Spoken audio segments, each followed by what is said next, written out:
We are back on the Rational Boomer podcast. Hopefully, your day is going well. It is Monday. We're starting out another week, and things already getting a little bit busy. We find out that Ron DeSantis is dropping out of the presidential race. I talked about this.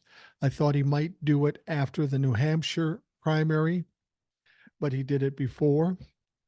He lost by 30 points to Donald Trump in the Iowa caucus. Um, and I think really what happened approaching this New Hampshire primary, he was going to be in third place. And he was going to be a distant third place. He was going to be at about 7 or 8% of the vote. And that was going to be pretty embarrassing. So instead, he decided to cut his losses, not be fucking embarrassed when he got mollywopped in New Hampshire and got the fuck out of Dodge. The thing about it is that this was inevitable. Ron DeSantis never was a good candidate. He's not a smart man. He's not an engaging guy. He's a little awkward. He's a little weird. This was never going to happen. The only reason he got so popular so quickly is because Donald Trump, people realized, was starting to get a little bit too much baggage, and they wanted somebody else to replace him, but they wanted kind of a cleaner version of Donald Trump, and that's who they perceived Ron DeSantis to be. They didn't vet him at all. They didn't look into him. He was just saying the things that Donald Trump said, so they latched onto him and got on his little train. Well, after being on that train for a while, or that bandwagon, they found out that he has some problems. He's not very bright. He's not very charismatic, and he's pretty awkward. And he wasn't going to win. So they quickly abandoned ship there, and they're looking for anything. But many of them went back to Donald Trump. It's really interesting now. We have a two-person race: Donald Trump and Nikki Haley. But keep in mind, it's still not close. It's not close. Nikki Haley, after Super Tuesday or something, could end up just dropping out too. And then my question is, do you still keep having primaries if Donald Trump's the only one in the race? And what happens if everyone drops out and Donald Trump somehow can't make it to be the nominee? Then what's plan B? What are the Republicans going to do to put up a candidate in November? From what I understand, there are no plan Bs, so the Republicans are in deep trouble. Because once Donald Trump gets convicted of a crime, things are going to go to shit for Donald Trump in terms of support, in terms of his freedom, in spite of what everybody says, oh, he can run from prison. That's not going to happen. Just not going to happen. So anyway, we'll talk more about that in a bit. I've got some emails, and I wanted to read this DM I got from TikTok. This is coming from a woman named Claire. She's a follower of mine or a peer of mine on TikTok. And I wanted to read this because this is the attitude of a lot of people. And I'm not going to rip into this woman. She's a very nice woman. I don't necessarily agree what she's saying here, though. She says, Mike, you're my favorite, so don't jump all over me for what I'm going to say. You sort of insinuate that if we all keep our cool and are logical and patient and react in a smart way, things will eventually work out. It's kind of what I said. But the sad truth, Mike, is that this is not always the case. Dictators have long taken over countries and killed thousands and millions.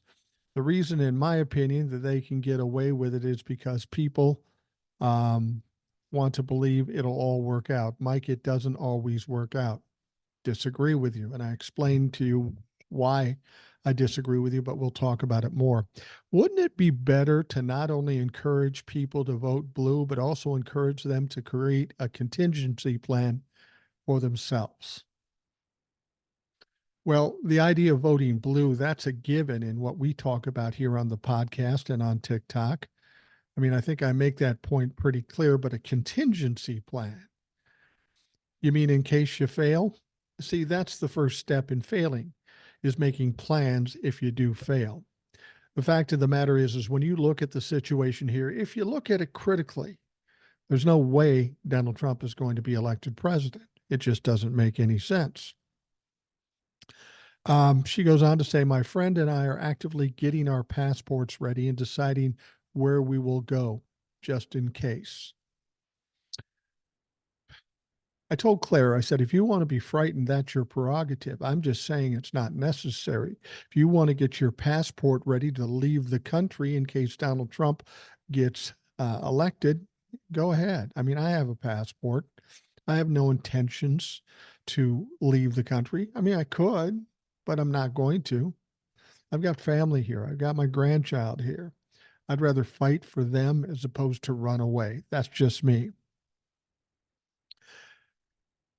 She goes on to say, you're giving all kinds of people all this reassurance that everything is going to be okay. If people had listened to Anne Frank's father, they would have gotten their documents ready and been out of Amsterdam when the Nazis arrived. Really? You're going to compare what's going on today with Nazi Germany? Little different thing. Quite different.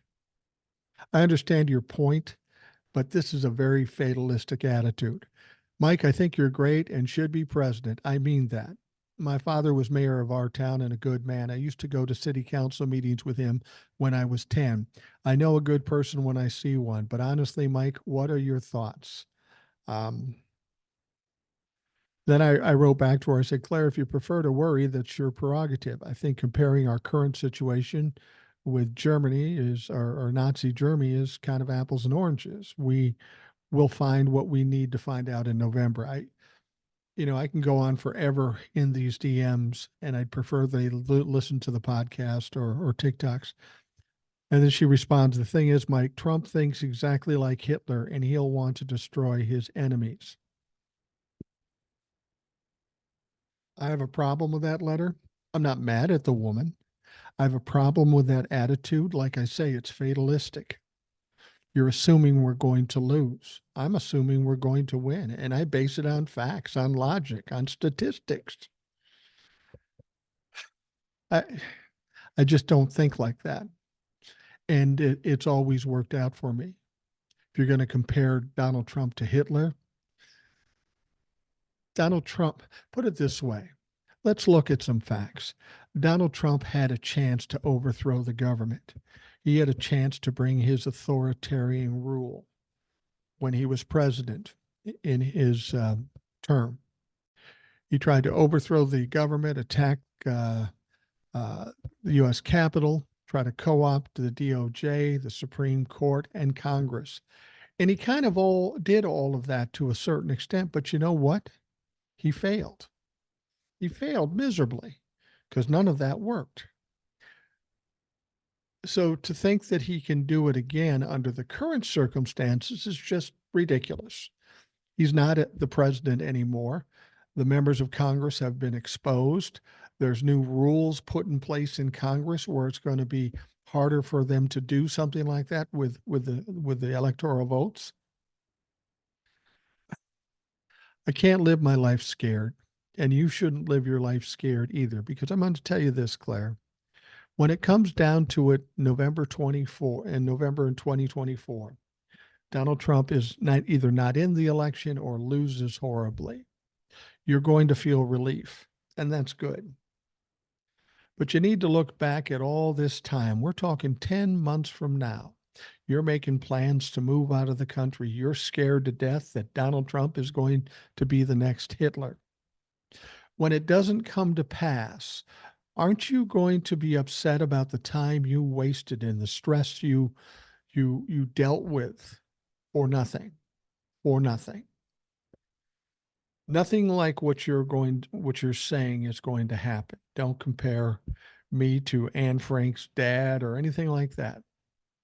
I'm here to take a look at the situation, be as logical as I can, take a look at the facts and the history, and tell you what I think. People have the right not to believe me.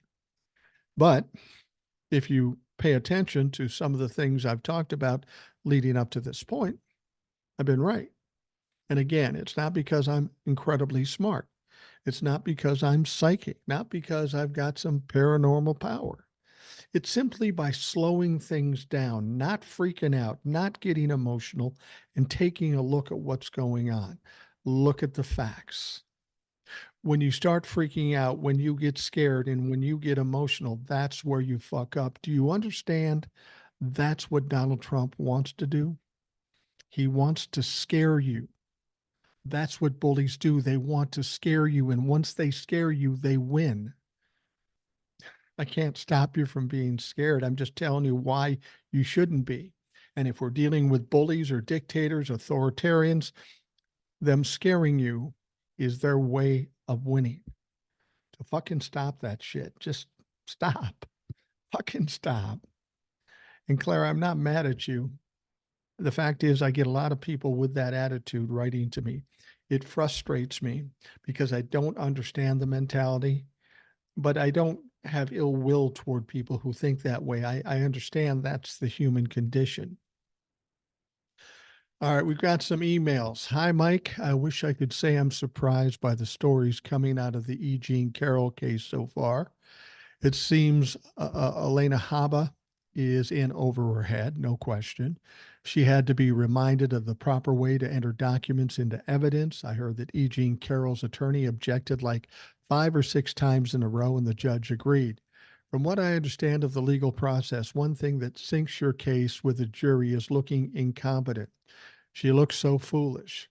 I wouldn't be surprised if the jury increases the award amount because of Haba's performance. I also heard the judge is keeping the all personal information, including names, hidden from Trump and company. Judge Camplin understands how dangerous Trump is and rabid, uneducated base is. When does Steve Bannon get tossed in jail? Wasn't he held in contempt almost 2 years ago? I know I wouldn't get to be out walking around if I got convicted. We need to end his preferential treatment that some of these fucks get. I agree. What's going on there is Steve Bannon, of course, appealed his case and they're waiting to go back on trial. Should be anytime soon. He'll do some jail time, and I don't think that will be the worst of it. I think he'll be implicated in some of the activities in the insurrection, and then he'll get some real jail time. On Chuck, I'm older than chocolate chip cookies Grassley being hospitalized. Personally, I think that's too good for him. I've said it before. I want to see him charged and jailed for his role in January 6th. That's a distinct possibility, too. He obviously knew what was going on, and he was hoping against hope that Mike Pence wouldn't show up. In fact, he was planning on it. So to suggest he was in on the planning of this overturning the election thing, not out of the realm of possibility. And I don't care if he's 98 years old. If he committed a crime, he needs to pay the price. She goes on to say, or the emailer goes on to say, I don't want his legacy to be saved. He's not up for reelection until 2028 when he'll be 95 years old.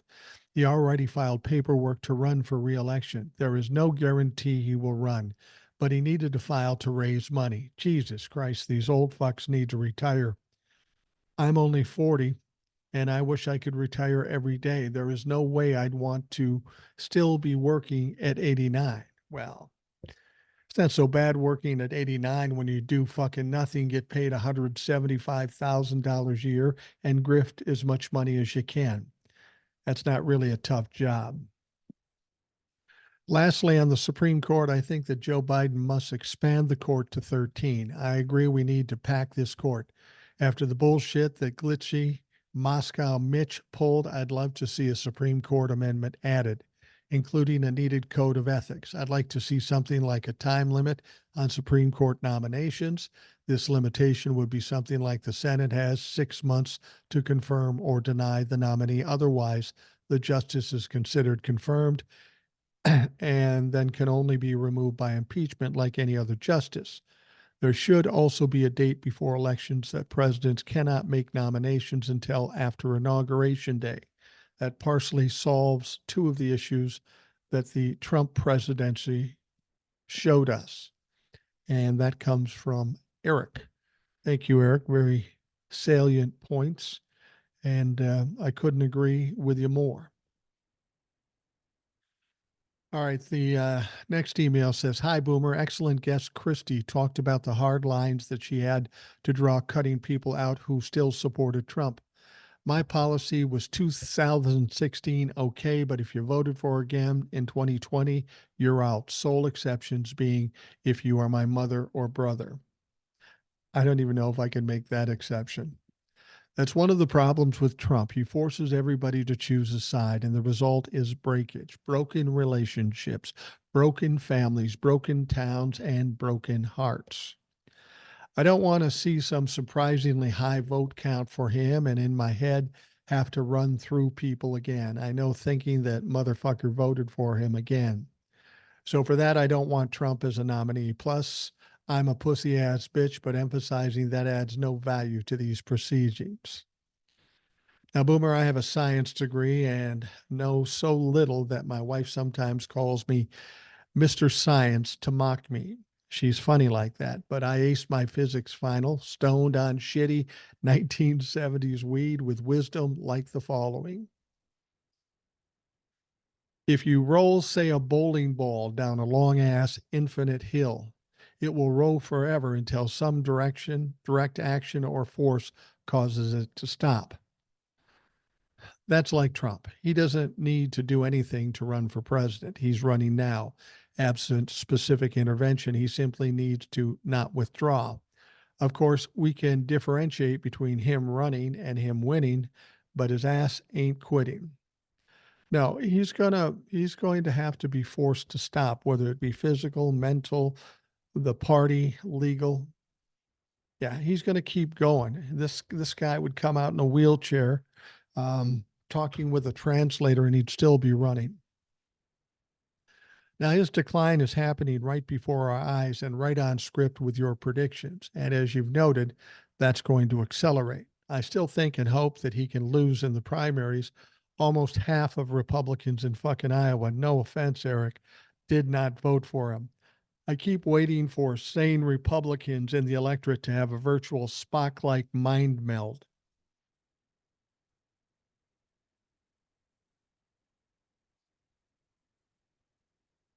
If you do extrapolate forward his dead decline and his legal problems, along with the scenario of him as the nominee, the Republican convention becomes a national embarrassment and a dystopian nightmare. I mean, imagine just his acceptance speech. Good grief. Well, whatever happens, it'll be better rolling through with it with the RB community. Best garage door, Jeff. Oh, thank you, Jeff. I appreciate that. And I'm just going to say this, and this is why I wonder why people are so concerned. Let's just look at the facts. Donald Trump, I've said this a million times, but I apparently need to say it again. Donald Trump in 2020 lost by 7 million votes and a bunch of electoral votes, right? Now, since 2020, please tell me what he's done to make up those 7 million votes or those electoral votes and then added more to be more successful in 2024. His opponent's going to be the same, except now Joe Biden has a track record and some success behind him. What has changed that makes Donald Trump a legitimate winner in this upcoming 24 election? Nothing. In fact, everything that's happened is taken away from Donald Trump, taken away from his support, his voting bloc. He's not going to win. He just can't win. And whether he stays the nominee, it's not a problem. He's not going to win. Fact is, I kind of hope he's the nominee because it'll be much easier for Joe Biden to beat a known quantity, a crook, a corrupt piece of shit, somebody like Donald Trump. So either way, see, this is why I think we can't help but lose. You know, if the 14th Amendment takes him out, cool. If he keels over and has a heart attack or a mental breakdown or he goes to jail, cool. But even if he gets through all that stuff, and that's a lot to expect, even if he does, there's no way he can win. Just no way he can win. I told people in 2020 that there's no way he could win. And people said, oh no, He's a crafty one. He'll pull it out. That's bullshit. He's not going to pull it out.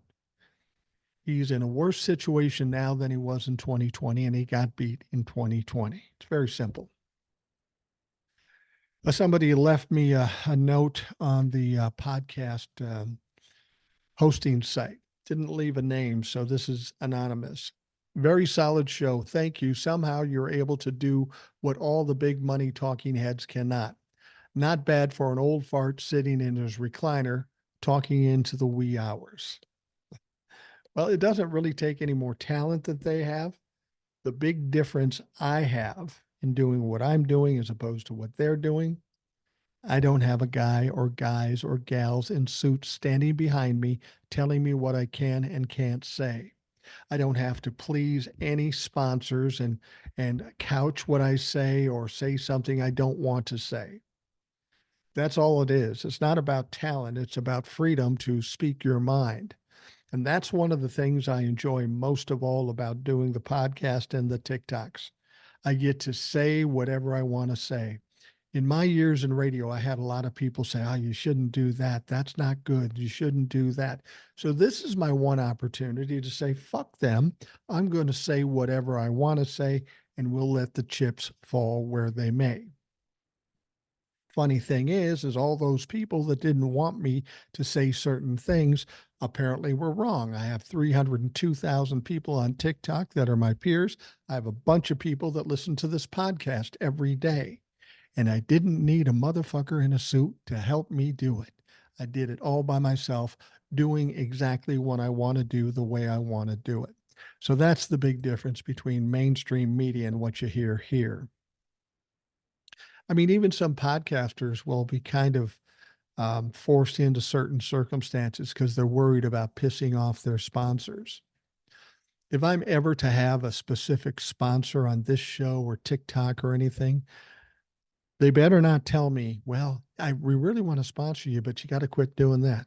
Fuck you. Don't need your money. I ain't changing. You better be able to ride with what you got here or fuck yourself. Anyway, next email says, hey, Boomer, just wanted to get your thoughts about this border situation. I think this could have been handled better. And yes, I don't think Biden was not doing enough to secure the border. Even though I hate Greg Abbott with a passion, I think he should have been working with agents on this rather than just kick them out. But what did we expect from a dumb fuck? Yes, the illegal border crossings have been a real problem. If Abbott was so upset about this, why didn't he do anything about this a long time ago? Answer, so he can make Biden look bad. That's exactly right. This is going to be a big problem for us here in Texas. It's just a bunch of BS. Just venting a bit. Thanks, Boomer. Keep up the great, amazing work you're doing. Always look forward to your next podcast. Edwin. Edwin, I tell you what. They always say, why doesn't Joe Biden go down to the border? Well, I tell you what, Boomer's going to go down to the border. Not for this particular reason. My wife and I, she picked out a place. We're going to South Padre Island for a few days, very close to the border. I'm going to say, let's drive near the border and see how bad it is. Maybe I'll do a TikTok from the fucking border. I realize the border has been a problem for a long time. But to say that Joe Biden has done nothing to try to fix what's going on the border, he's done it a number of times. The moment he stepped into office, he had a plan. To this day, he has a bipartisan plan to get this done. But the Republicans refuse to do it because, as like you said, they need something to bitch about. So nothing's going to get done with the border up until the time we get the Republicans out because they don't care about the border really. They're just obstructionists. They want to own the libtards. They want to own Joe Biden. If you want to get something done, well, you know what we're going to have to do? We're going to have to vote those Republicans out. I think we're all on board with that. All right, the last email comes from Jose. He says, hi, Mike. I wanted you to know how much your posts inspire me. I follow you on TikTok and read your posts regularly. Please keep doing wonderful work you do and keep telling the truth. I want you to comment on a post you placed today regarding Social Security. I wanted to ask you if you're familiar with something called the windfall elimination provision. WEP. I asked you on your podcast. I would be delighted to explain this if you're not aware of it. Please let me know. And I did look it up. I'm not all that familiar with it. Let me just pull it up here again and look at the brief explanation. And Jose, if you want to come on the show and explain it further, you're more than welcome to do that. Let me just punch this in here. You know what I'm doing? I'm Googling that shit because I don't know everything. Okay. Says here the windfall elimination provision can affect how Social Security calculates retirement or disability benefits. If you work for an employer who doesn't withhold Social Security taxes from your salary, any retirement or disability pension you get from that work can reduce your Social Security benefits. Not familiar with that at all. I'm not surprised that the government would try to find ways to give you less.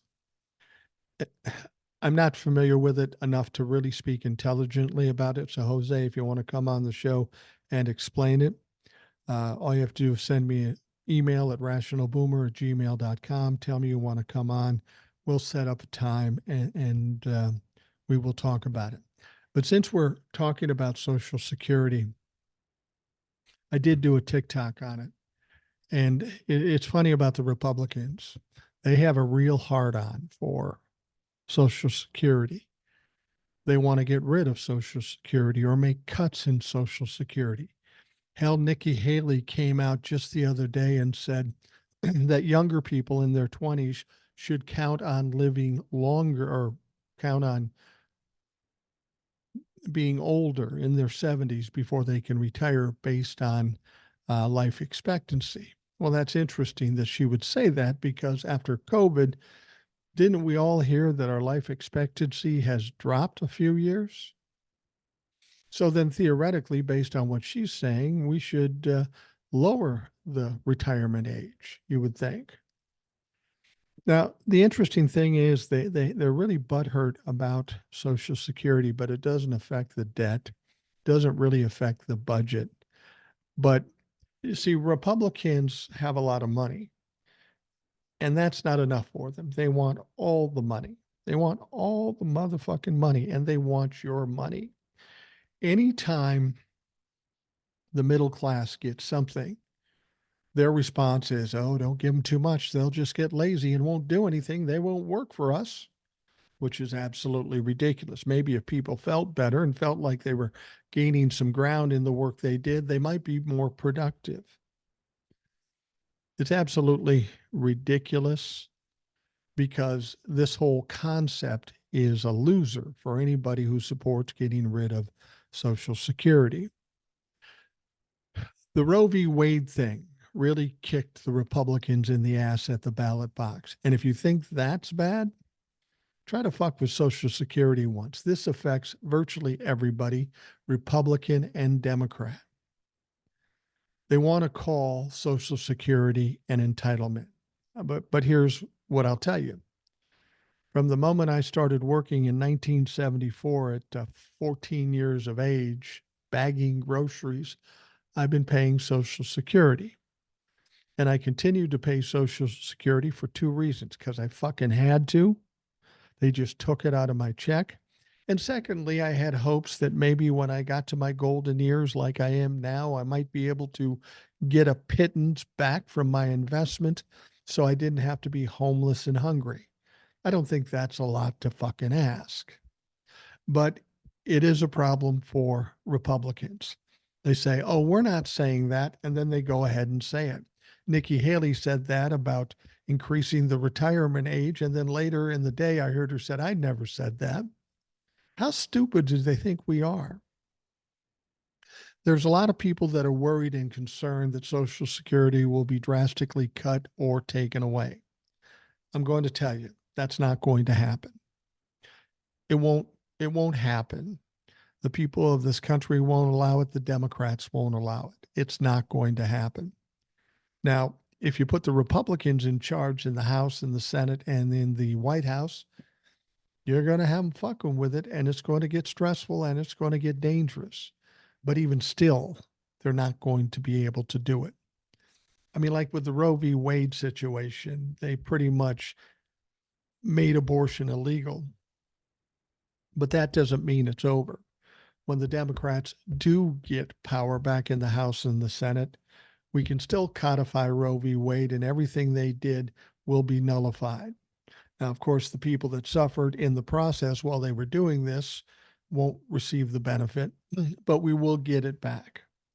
And hopefully, Democrats have learned a lesson about Roe v. Wade. They could have codified it years ago, and they decided not to. They figured, well, I don't need to. The Republicans would never do that. Well, they did. And if you have any concerns about Social Security, once you get power, you better straighten that shit out and take away any options from the Republicans of doing something like that. But if you want to see a revolt in this country, take away Social Security. I think the Republicans know that. They say these things so that they can make the wealthy people happy, because the wealthy people don't like kicking in their part of Social Security. That's why they don't want Social Security, because wealthy corporations have to pay a percentage or half of the Social Security we pay. They're trying to save them that money. It goes back to making sure rich folks don't have to pay taxes. Our economy is really good right now. It would be much better if everybody paid their legitimate amount of taxes. And that's not just the working poor and the middle class, but the wealthy. The wealthy are not paying their weight in taxes, and that needs to be done. If you look in our country, when the wealthy were paying the most taxes was probably the 50s or even the 90s with Bill Clinton. And guess what? The economy was fucking outstanding during those times when they were paying their just desserts. So that's where we have to get. We have to get back to, instead of giving these people every opportunity to be gluttons with tax money, but to take it away and make them pay their fair share. All right, we are going to take a quick break, and we will be right back.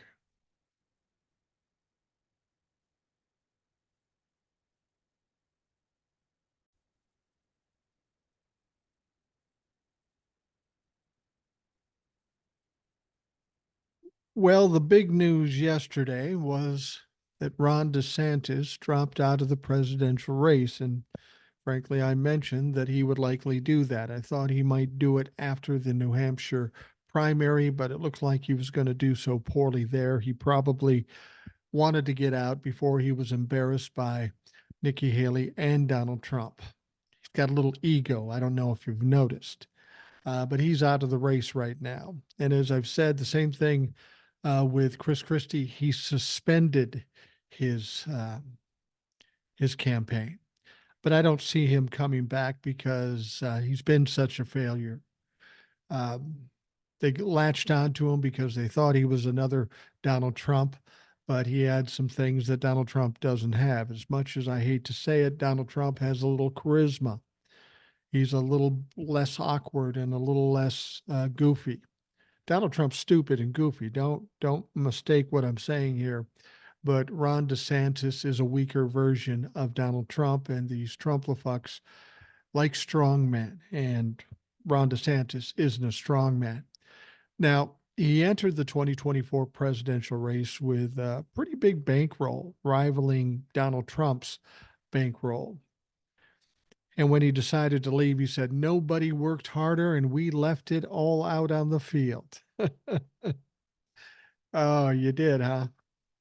DeSantis said that in a video posted on X, formerly Twitter, before going on to say, "If there was anything I could do to produce a favorable outcome, how about not be goofy?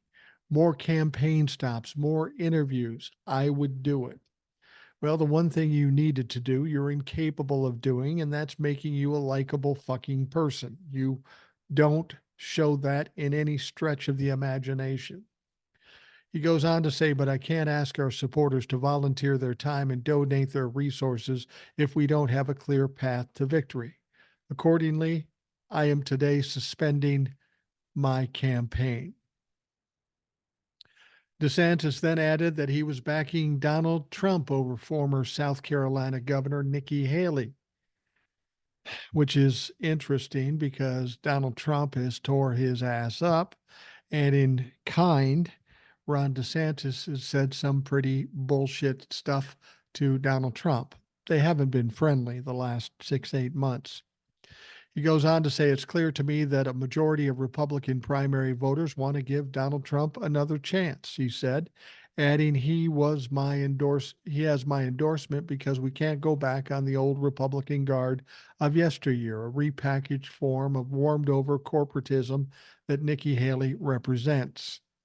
Now, at a campaign stop in Seabrook, New Hampshire, Haley acknowledged DeSantis's announcement. I want to say to Ron, he ran a great race. No, he didn't. He ran a horrible race, maybe the most horrible race any politician has ever run for president. He's been a good governor. No, he has not been a good governor. Take a look at his fucking state. And we wish him well. I bet you do. Having said that, it's now one fella and one lady left. Yeah. The announcement comes just days after DeSantis claimed that he'd gotten his ticket punched to continue his campaign, despite finishing a distant second to Trump in the Iowa caucuses. Apparently, people had other ideas and convinced Ronnie that that ticket was not punched.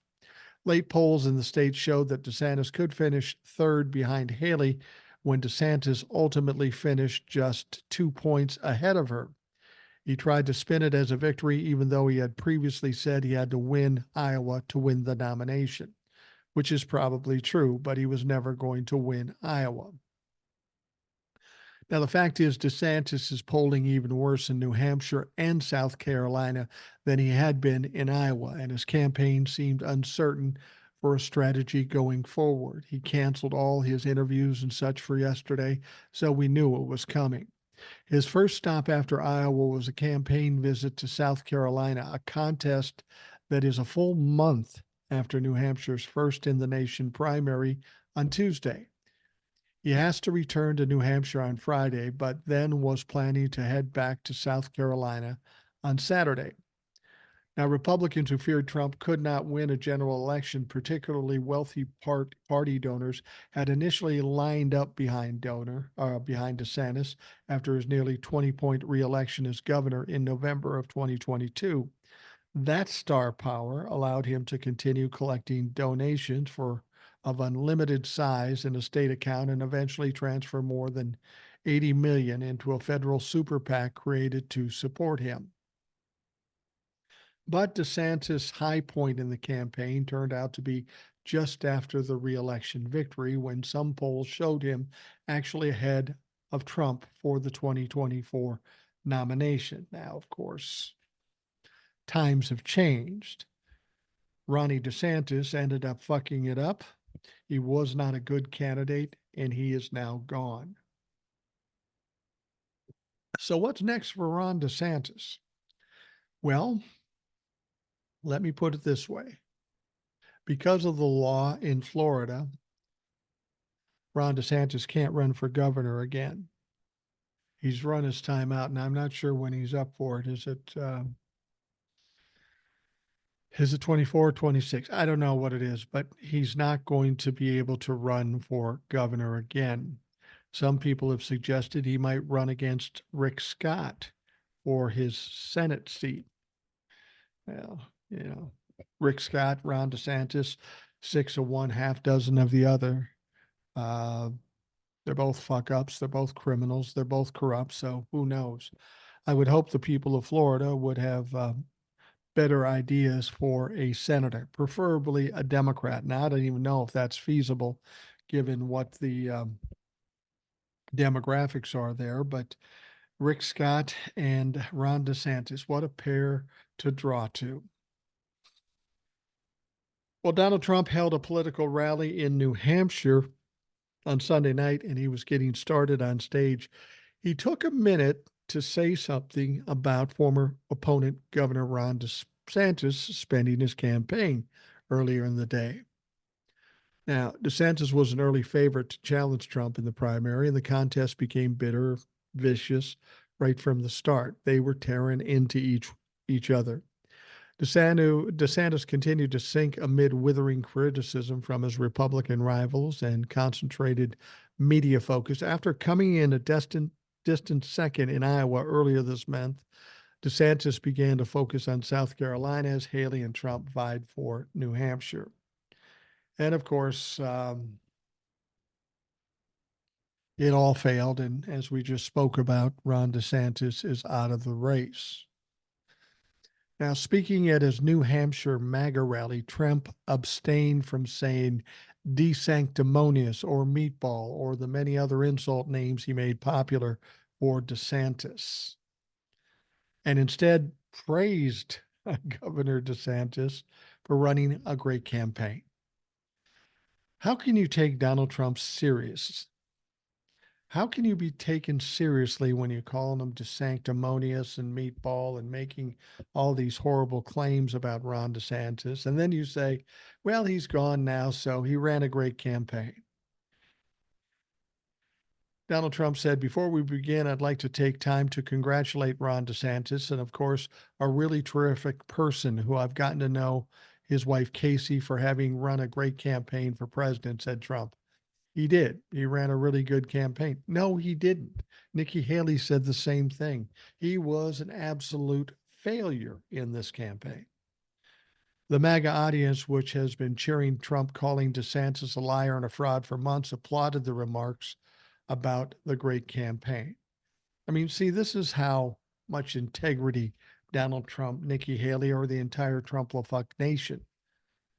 They're happy he's out of the way, so now it's easy for them to clap for him. Trump said, I will tell you, it's not easy. They think it's easy doing this stuff, right? It is not easy. But as you know, he left the campaign trail today at 3 p.m., and in doing so, he was very gracious and he endorsed me. Well, yeah, he did endorse you, but he also had to sign that paper that said that anybody who was running for president would have to endorse and support anybody who would be the nominee. So assuming he was going to stick to that promise, he would have had to endorse you whether he likes your punk ass or not. Donnie goes on to say, so I appreciate it, he said. I appreciate that, and I also look forward to working with Ron and everybody else to defeat crooked Joe Biden. We'll have to get him out. We have to get him out. He's put our country at great peril, And every time I hear somebody say that, I'd like them to answer a question for me. What's the peril we're in now? The border? We're in no more peril at the border than we were when Donald Trump or Obama or George W. Bush or anybody else. You just pick this up as a talking point and you make it sound bad. Let's be perfectly honest. Joe Biden's deported more people than Donald Trump ever fucking did. Joe Biden's trying to put together a plan, and of course the Republicans stop it because they need something to complain about. So fuck yourself, Donnie. He wrapped that part of it up saying, so I just want to thank Ron and congratulate him on doing a very good job. It's a tough situation. It's a tough thing to do. How seriously would you take those compliments after he spent months and months ripping into you and your family? Well, Ron's not a smart man, so he'll probably accept it and try to push to become vice president. I don't think that will happen, though. Well, the final day of E. Jean Carroll's damages case trial starts today. Both sides will give closing statements, and Donald Trump could testify. Speaking to a New Hampshire crowd Sunday night, Trump attacked Carroll again. Smart move, telling the crowds he had to be in court on Monday instead of speaking to voters. The crowd booed. Well, of course they did. Trump isn't required to be in court for the trial, which explains why he wasn't in the actual trial. So I go there tomorrow morning, Trump rambled. Leave early or tonight. I think I'm leaving late. I leave late. Thank you. She said, I'm praying for you. I could use those prayers. Look, these are crooked people. They're corrupt people. These are corrupt people, all done by political operatives. Yeah, not so much. He then went off on someone who donated the funds to help pay for Carol's legal fees, implying it was a personal attack from a donor. Reid Hoffman is sponsoring this woman that said terrible things from 30 years ago. He took me. I own 3 or 4 of the buildings around him. I owned the hotel next to it. Trump continued. I took her. It's totally fabricated story, totally fabricated. And the lawyer is a political operative. Used to be very close to Cuomo. Do you remember him? And a political operative? Then you find out they fund it. And we had a special session on funding. The judge found out that it was true and they were funding it. He wouldn't allow it as evidence, but that's okay. So I go there. I spend time there. I come back here. Who else would do this? I've been doing this now. The hell do those comments even mean? The guy can't put a sentence together. You can't understand where he's going. He goes from one tangent to another tangent and it becomes garbled. Trump didn't mention whether he would testify during the rally, but he has claimed that he will. Legal analysts have called that a suicide mission. Well, Donald Trump always says he's going to testify, and he rarely does. But if he does, you're right, it is suicidal. Donald Trump will certainly destroy himself. And really, what's the point? Is he going to try to fight against these claims? The claims have already been founded. He's been found liable of defaming E. Jean Carroll. This is just the punishment phase, how much he's going to have to pay. He can't win this case because he's already lost the case. The only thing he could hope to do is maybe keep the amount of money that he has to pay low, but that's not even going to work because E. Jean Carroll's lawyer pointed out that he was fined $5 million. He kept talking. They're talking about 10 million this time, but it could be ending up to be more money than even $10 million. And I think it's safe to say it's going to take a lot more money to really have an impact on Donald Trump because to this day, he continues to defame E. Jean Carroll. And with those defamation situations, it wouldn't be surprising that if after this case, E. Jean Carroll files yet another case, we'll see what happens. But today is the final arguments, and then some point down the road, we will get a final decision out of the judge in the E. Jean Carroll case. Now, keep in mind, we're also waiting between now and the end of January for a final amount to come out of the mouth of Judge Engeron regarding his business fraud and Letitia James lawsuit against him and his company. Now, appearing on CNN after he recently delivered a really ridiculously overly enthusiastic endorsement of Donald Trump, Senator Tim Scott was confronted with his own words about the January 6th insurrection when asked about the former president calling the rioters hostages. Now, Tim Scott's not the smoothest motherfucker there ever was. He makes himself look silly all the time. Now, appearing on State of the Union, the South Carolina Republican was admonished by host Dana Bash for repeated accusations that the Department of Justice has been weaponized by President Joe Biden before pressing him on Trump defending convicted insurrectionist. Dana Bash went on to say, Senator, I understand that you're talking about Joe Biden, but I do want to get your thoughts in a more fulsome way on Donald Trump because your endorsement was a big deal and is a big deal. I want to take one of the examples that I gave. Donald Trump calls the January 6th rioter hostages. You were at the Capitol that day and you said that you took off your jacket, rolled up your sleeves, and were prepared to defend yourself, presumably until I died. Oh, Tim, you seem like a dangerous man. Would you call the people who are now facing prosecution hostages? He went on to say, I would say that every single person facing our justice system should have justice done, he offered. The facts and evidence in each individual case matters. I have confidence that that process will play out. Here's what I said also in the book that I wrote that nobody bought. I talked about January 6th because I'm one of the few people who was actually there. With the people outside, 99% of the people who showed up there were to exercise their First Amendment rights. What I said then is what I'll say now. I don't hold those people at harm. I don't hold them responsible for actions of a few. I do hold the few responsible. The few. You mean like the at least 1,000 people who have been convicted of insurrection? That doesn't sound like a few. Dana Bash went on to say, so you use the words the few who are being prosecuted and going through the justice system. Would you call them hostages? Tim doesn't answer a question. He's like every other Republican. Says, I believe that our Department of Justice should allow a jury of our peers to make decision. That's America, he replied once again, avoiding the question. So just to be clear, I want to move on. You disagree with Donald Trump calling them hostages, it sounds like, the CNN host asked again. And once again, of course, he didn't answer.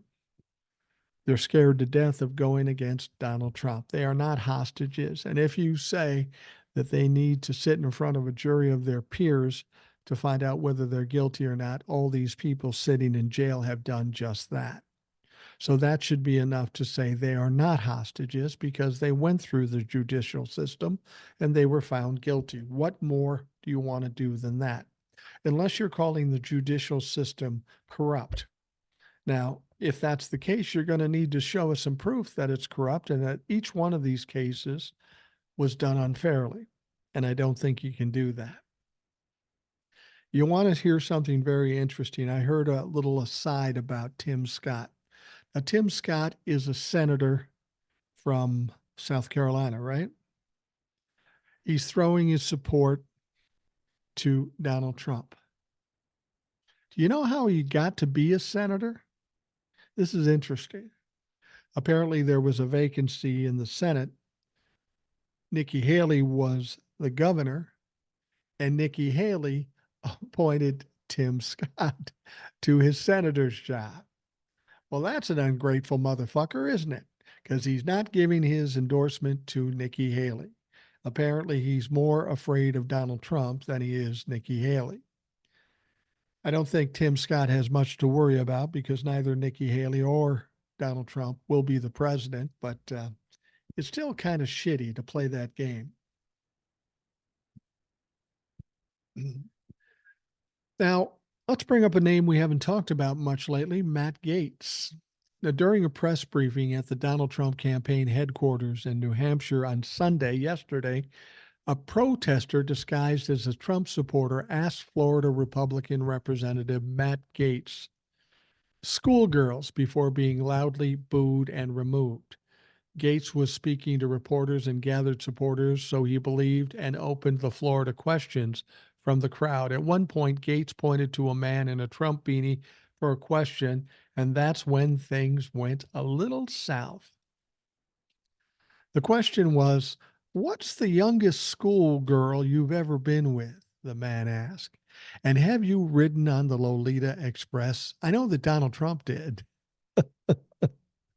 The crowd began to boo loudly as Gaetz waved off the man, who was then physically escorted as the crowd booed and shouted at him while he was being dragged away. A few chants of USA, USA could be heard.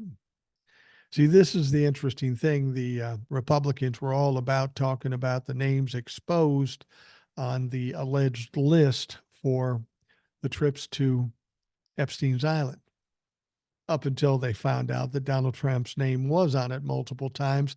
Now they don't seem to want to talk about it. You notice that? You don't hear about it much.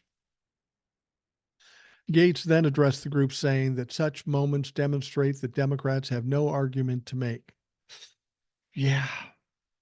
On X, a user going by Rod Weber claimed credit for the trolling and shared a separate video from a different angle. The Florida congressman was investigated over sex trafficking, of course. Those allegations began in 2020, and ultimately, For whatever reason, the DOJ declined to charge him.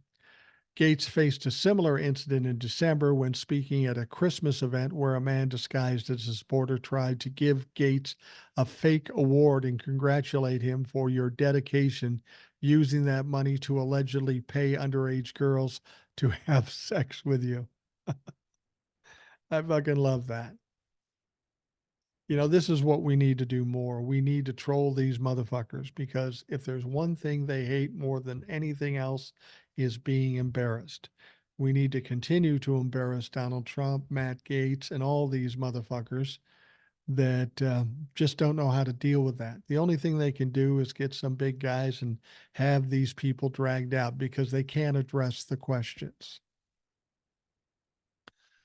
Now, Michigan Governor Gretchen Whitmer made some comments. She believes that President Joe Biden would benefit from speaking more bluntly about abortion and abortion rights. And I agree. The abortion issue is going to be one of the biggest, if not the biggest issue coming up in the 2024 election. It's the one thing the Republicans can't deny. It's the one thing Republicans can't change the narrative on. They overturned Roe v. Wade. Donald Trump said that it was him and he should get all the credit. It's on video and will probably be on any number of commercials between now and November. That is the big issue. That is the winner for the Democrats. They need to go hard on that. And Joe Biden should do it as well. Now, after warning that Republicans who have sought the GOP presidential nomination, including former President Trump, Ron DeSantis, and former South Carolina Governor Nikki Haley, would drastically hinder abortion rights, Whitmer told journalist Margaret Brennan on CBS's Face the Nation that Biden should speak on abortion more frequently. I think it would be good if he did, the governor, who's also a co-chair of Biden's reelection bid, said. I know that one tenet of his belief system is that women, and only women with their families and healthcare professionals, are the ones who know what decision is right for them, and that he is fighting and going to continue to fight to make sure that is squarely the ability of an American woman to make that decision. She said, I think people want to know that this is a president that is fighting.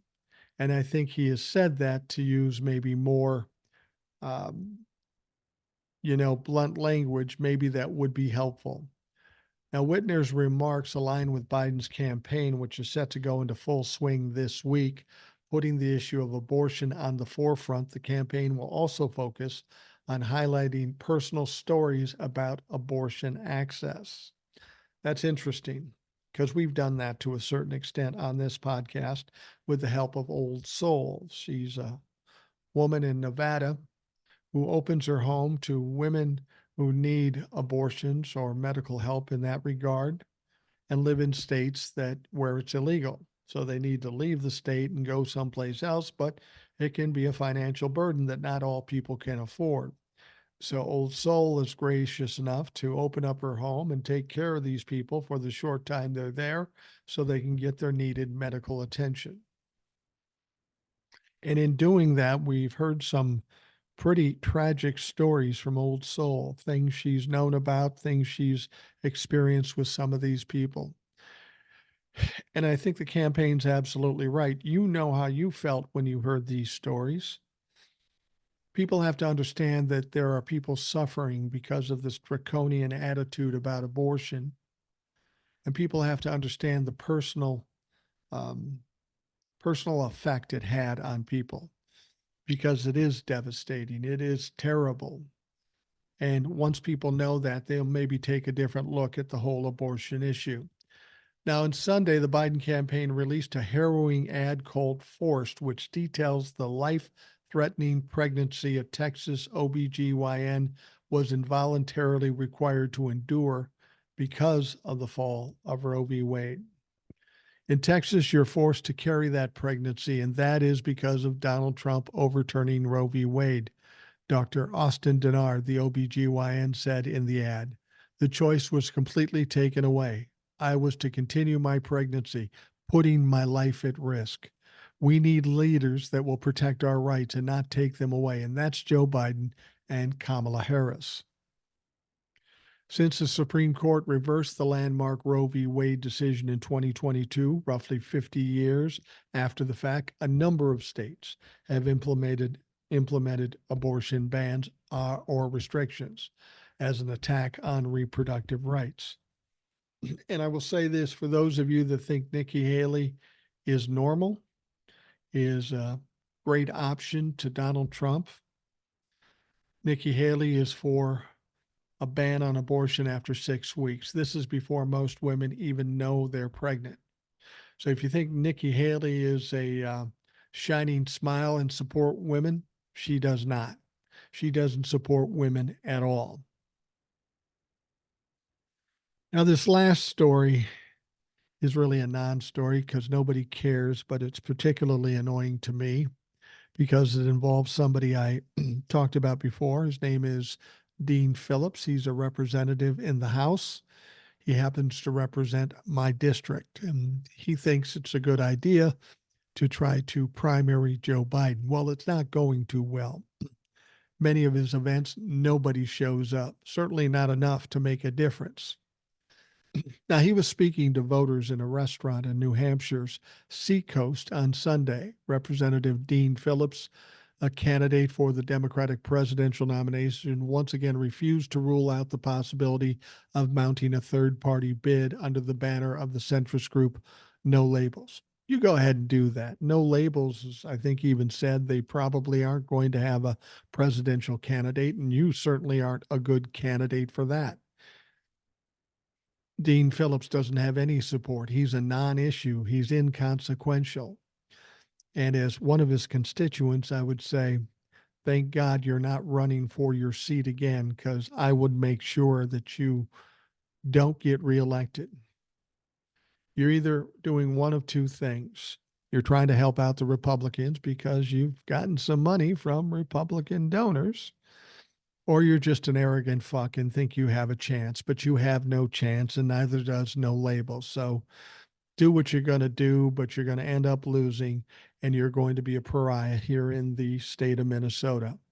And the reason I bring him up, even though this is a non-story, I want people to know in my state what kind of piece of shit he is. He was asked about the idea by a member of the audience at his meet and greet event. Phillips responded by citing the possibility of circumstances in which he was the surest route to prevent former President Donald Trump from winning again. Really? How is that, Dean? You've got no support.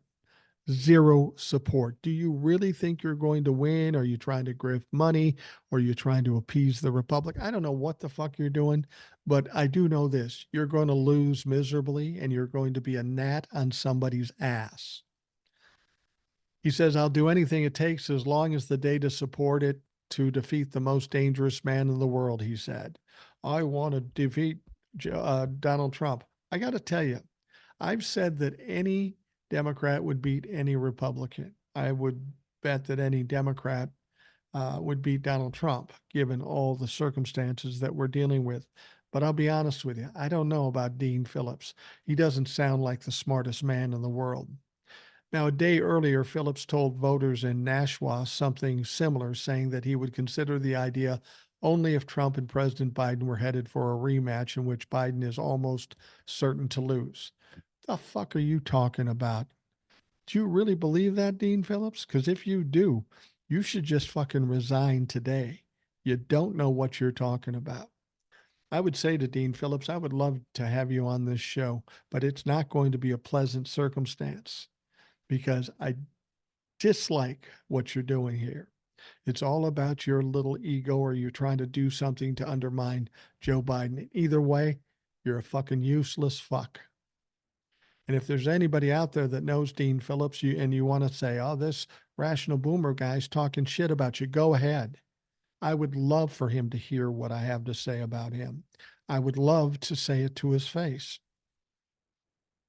On Sunday, though, he also said that the prospect of the Democratic National Committee using heavy-handed tactics to prevent fair competition in the presidential primary might also be a factor. They aren't going to need heavy-handed tactics to keep you out. You have nobody supporting you.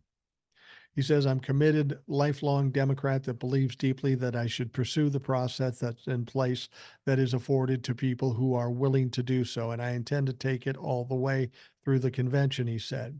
But I'm seeing the DNC employ practices that are not just anti-democratic, but I think despicable and dangerous and maybe even illegal. See, that's the thing. We need to take this a step at a time. We need the Democrats to regain power in the House, maintain power in the Senate, and keep a Democrat in the White House. That's the first thing we need to do. And then we need to worry about fixing things. We can't fix anything until we have the power to do it. And this Dean Phillips bullshit just irritates me to no end.